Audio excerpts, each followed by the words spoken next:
It happened before, it's inevitably happened again, and that means there's only one way F1's most untenable driver lineup goes from here. It has to end.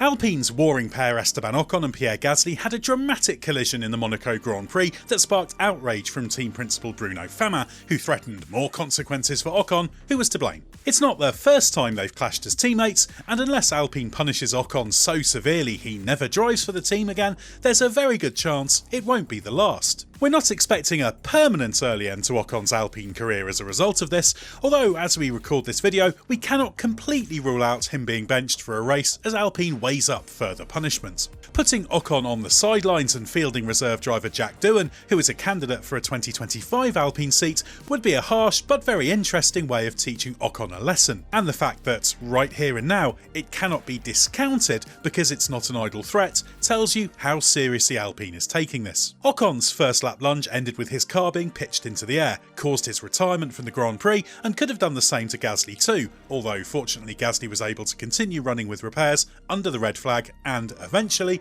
scored a rare point for the team in 10th. But even after the race, he was still shocked by what he called an unnecessary attack. In the circumstances, it could have been dismissed as no harm, no foul, but Monaco was not an isolated incident, and Alpine's furious response isn't an overreaction to one clash.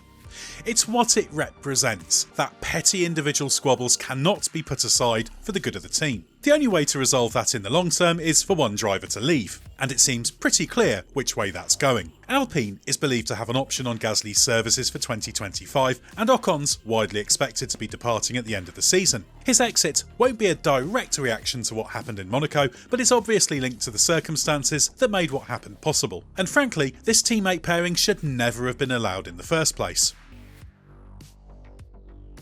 Alpine took a big risk by pairing Ocon and Gasly, given the long-standing tensions between them. Those go way back to their karting days, and they were initially friends. That soon changed, as Gasly confirmed back in 2018, attributing this to him starting to beat Ocon on track in karting. The full details of their falling out are lost in the mists of time, but it's well known that it wasn't just on-track incidents that fueled their falling out, but also things that happened off-track. And that's fine, there's no obligation for drivers to be friends, and both have always been quick to point out their respect for each other's abilities. But what that illustrates is the problems in their relationship are deep-rooted. It wasn't just a case of one falling out or incident that can easily be brushed aside, there's real history there. Alpine was well aware of this when it signed Gasly for 2023 to partner Ocon, who had joined the team in its Renault guys in 2020. The trouble is, Alpine didn't have much choice, and that's down to its own haphazard contractual dealings around the summer of 2022. When Fernando Alonso told Alpine he was making a shock move to Aston Martin for 2023, the team had to move fast. Fortunately, it had a ready-made replacement in Oscar Piastri, who it originally planned to place at Williams for 2 years. Alonso's decision to leave messed up Alpine's plan, so it confirmed Piastri would race for the team in 2023, even though by this point it knew its supposed contract with Piastri was being disputed, which of course led to Piastri's famous tweet about the team's announcement. Alpine had bungled its contractual dealings with Piastri's manager Mark Webber so badly that Webber orchestrated a move to McLaren instead. And what this whole saga across Alonso and Piastri boiled down to is Alpine was left without a driver for 2023. So it came to an agreement with Red Bull to release Gasly, who was under contract to drive for what was then called AlphaTauri. That meant a significant payment to Red Bull and giving Gasly a well-remunerated deal that would keep him at the team for at least 2 years, with some form of option beyond that. The risk of pairing Gasly with Ocon was made clear by the attempts made at every opportunity to stress just how much of a problem this wasn't, none of which were very convincing. And added to the mix was the fact that in Ocon, Alpine already had a driver with a track record for antagonistic teammate relationships, as he proved alongside Sergio Perez at Force India and with Alonso at Alpine. It gave Alpine 2 proven F1 drivers, but it was hardly the perfect recipe for intra-team harmony, and it was all a consequence of Alpine's own mistakes. It took all of 3 races for Gasly and Ocon to drive into each other. That happened at the final standing restart of the 2023 Australian Grand Prix. Gasly took the restart 5th but went off at the first corner. He rejoined but lost momentum and drifted into Ocon, who was on his outside on the run out of the corner. That put both into the wall, costing the team big points and causing massive damage to both cars. Gasly and Ocon clearly disagreed on who was at fault, but an all-out civil war was avoided, with both on their best behaviour early on. They generally avoided a repeat of such flashpoints in 2023. However, they were waging an intense war for supremacy, with both determined to establish themselves as Alpine team leader.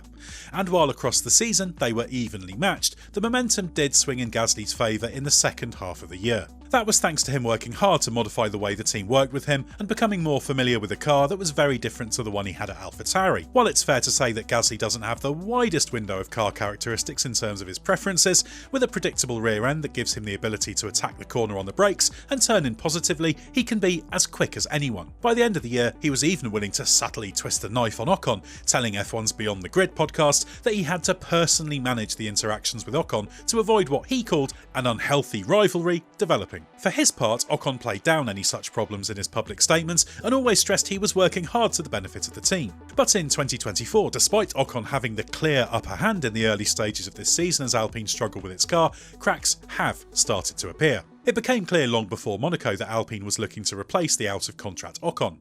And Ocon's own public messaging changed markedly at Imola, the race before.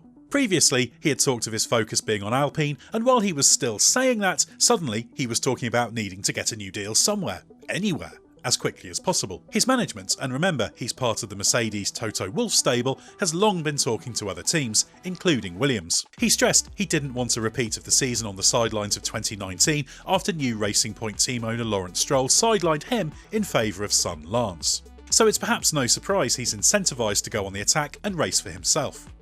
In Miami, the two drivers had what Gasly called a pretty intense battle that stayed on the right side of the line, despite complaints Ocon didn't give him enough space. However, in Monaco, it all boiled over. Ocon's move was unquestionably one of a driver who was out for his own interests above those of the team, hence Alpine's reaction.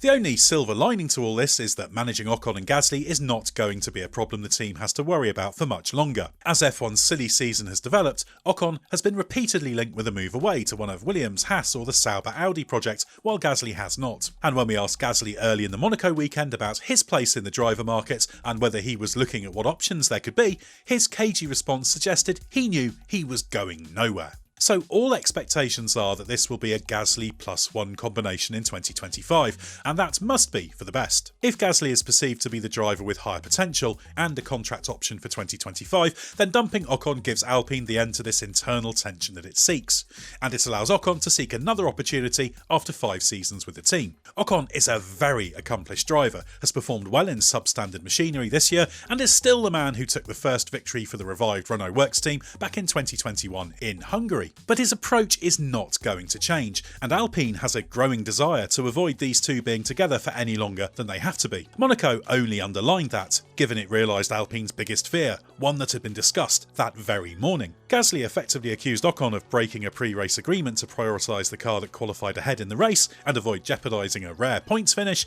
with such an incident. He referred to clear instructions issued before the race.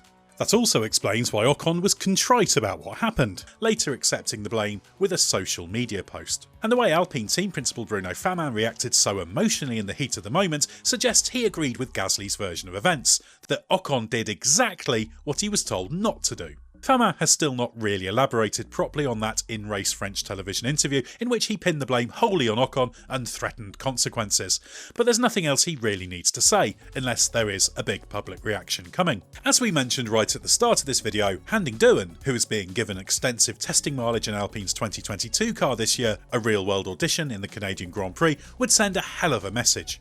But maybe there will be more subtle, internal reprisals deemed more appropriate. Whatever the short-term consequences, there is only one long-term outlook. This teammate pairing is not long for the grid. The strain is too much, the fears too often realised, and the consequences too great. There is surely no way this will be allowed to continue into 2025.